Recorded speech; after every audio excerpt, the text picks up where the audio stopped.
الله الرحمن الرحيم. عن أبي سعيد الخدري رضي الله تعالى عنه قال قال رسول الله صلى الله عليه وسلم أعطوا الطريق حقه. قالوا وما حقه؟ قال غض البصر وكف الأذى ورد السلام والأمر بالمعروف والنهي عن المنكر أو كما قال عليه الصلاة والسلام. رواہ البخاری و مسلم. ایک مختصر حدیث پاک پڑھی گئی ہے، اسی کی مختصر سی تشریح آپ کے سامنے پیش کی جائے گی. ہو سکتا ہے اللہ کے کسی بندے کو فائدہ ہو. یہ حدیث پاک جو پڑھی گئی ہے، یہ حدیث صحیح بخاری اور صحیح مسلم دونوں کتابوں میں موجود ہے، اور اس حدیث کو بیان کرنے والے بھی بہت مشہور صحابی ہیں، حضرت ابو سعید خدری رضی اللہ تعالیٰ عنہ. وہ فرماتے ہیں کہ اللہ کے رسول صلی اللہ علیہ وسلم نے ارشاد فرمایا. اس حدیث میں کیا بتایا گیا ہے؟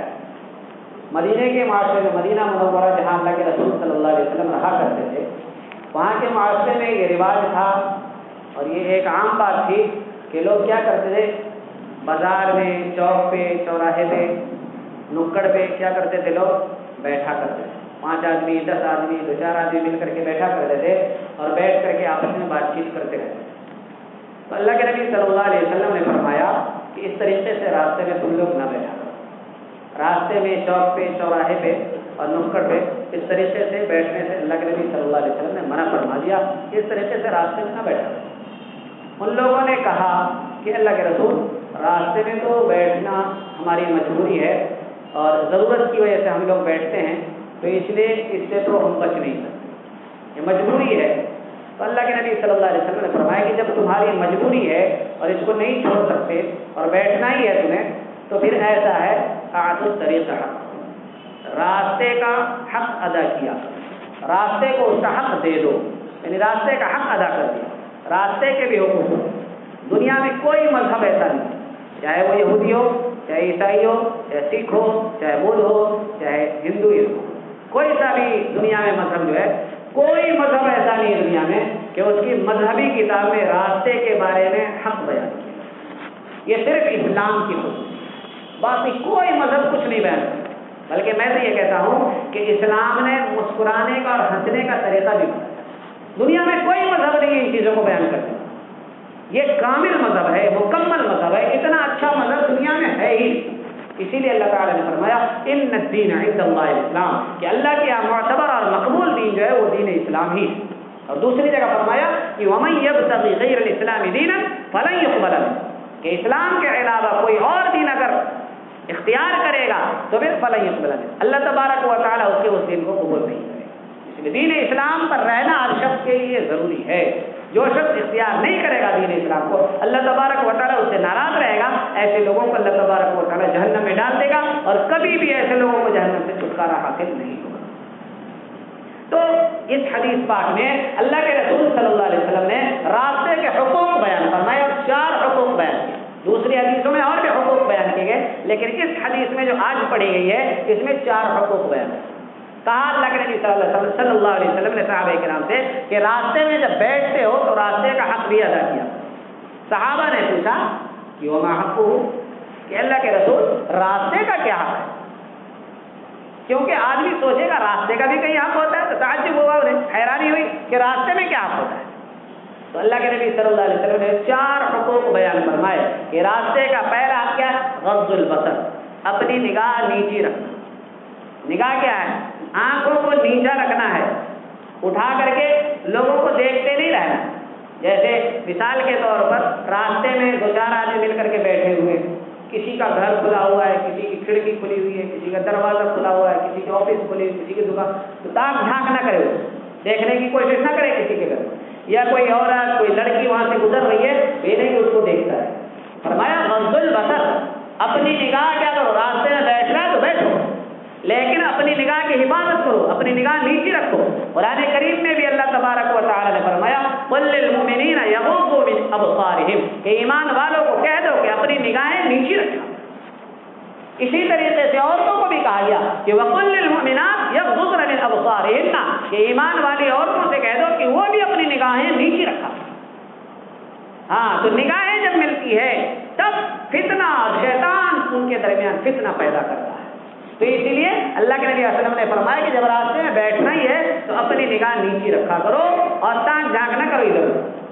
دوسرا فرمایا وقف الاذى، لوگوں کو تکلیف نہ، کسی کو بھی تکلیف نہیں دینا ہے. کیسے تکلیف ہوگی؟ راستہ گھیر کر کے اس طرح بیٹھے کہ لوگوں کو آنے جانے میں پریشانی ہوگی.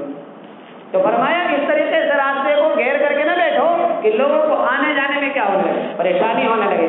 یا وہاں پر بیٹھے ہو کوڑا وغیرہ ڈال رہے اپنا راستے میں، جس کی وجہ سے آنے جانے والوں کو اس کوڑے کی وجہ سے پریشانی ہو رہی، دشواری ہو رہی، تکلیف ہو رہی ہے. تو فرمایا راستے میں ایسی چیزیں جیسے ہمارے شہر میں گلی محلوں میں ہم لوگ دیکھتے ہیں، آج اتوار کا دن ہے، اتوار میں کیا کرتے ہیں بچے لوگ راستے کو گلی کو گھیر دیتے ہیں اور پھر کرکٹ کھیلتے رہتے ہیں اور لوگ آنا جانا ان کا دشوار ہو جاتا ہے. تو اس طریقے سے راستے کو گھیرنا بالکل ناجائز ہے، حرام، درست نہیں. یہ دوسرا. تیسرا اس کے بعد اللہ کے نبی صلی اللہ علیہ وسلم فرمایا ورد السلام. راستے میں بیٹھے تو لوگ آ رہے ہوں گے جا رہے ہوں گے تو کچھ لوگوں کو تم سلام کیا کرو اور جو تمہیں اگر کوئی سلام کر دے تو تم اس کا جواب دو. یہ نہیں کہ بس بیٹھے ہوئے ہیں، کوئی سلام کر رہا تو جواب دینے کو تیار نہیں، کوئی گزر رہا تو خود بھی اس کو سلام کرنے کو تیار نہیں. ایسا نہیں ہونا چاہیے، بلکہ کچھ لوگ ہوں تو انہیں تم سلام کر دیا کرو اور اگر کوئی تمہیں سلام کرے تو تم اس کا جواب دیا. اس کے بعد چوتھی بات بیان فرمائی کہ والامر بالمعروف والنهی عن المنکر. راستے میں بیٹھے تو لوگ آئیں گے جائیں گے تمہارے پاس، تم سے ملیں گے بھی، تو فرمایا الامر بالمعروف، لوگوں کو اچھی باتوں کا حکم دیا کرو اور والنهی عن المنکر، اگر کوئی آدمی کوئی غلط کام کر رہا ہو تو ان کو اس سے روکا. ایمان والوں کی خاص صفت یہی ہے.